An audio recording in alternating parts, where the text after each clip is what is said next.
into this divided world now. Religions are unable to prepare us for these two great events, a new world reality and our emergence into a greater community of intelligent life in the universe. Bound to the past and contentious with one another, they cannot prepare us now. Though they hold great wisdom and virtue and value, which I honor, they cannot prepare us for what is coming over the horizon. They were given in ancient times, yet now we are facing a new world reality and our emergence into a universe that we know nothing about. In addition, the growing poverty, the spiritual poverty of the world, the physical poverty of the world, is making our nations ever more unstable. Human suffering is growing. Human dissension is growing. These are the times we live in, which are chaotic and appear to be ever more hazardous. Many people will turn away and not even want to look at these things I speak of, for they do not have the strength or the heart to do so yet. They want to believe that the future will be like the past, but the future will never be like the past. And the future we're facing most certainly will be very, very different.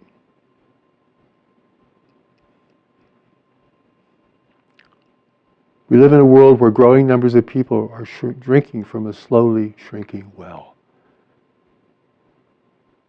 Food, water, resources.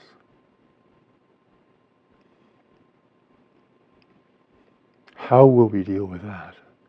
What will guide us? What will unite us? What will tear us apart? You can't change this. You can't make it go away. We can mitigate it, we can prepare for it, we can survive within it with great determination. Not relying only on political leaders or religious leaders, but on what's native to us as individuals, the inner strength that God has given us to meet these times, to adapt to these times. The growing poverty in the world, the shrinking of the world's resources puts at great risk global war on a scale never seen before, as nations vie and compete for the remaining resources of the world. This is a great danger. It is not our destiny, but it is a great danger that must be considered. As the well shrinks, people will either unite or turn against one another.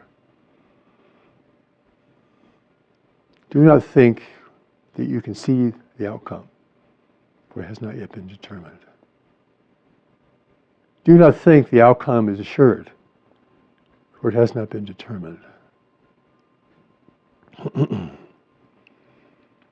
It is we who will determine it.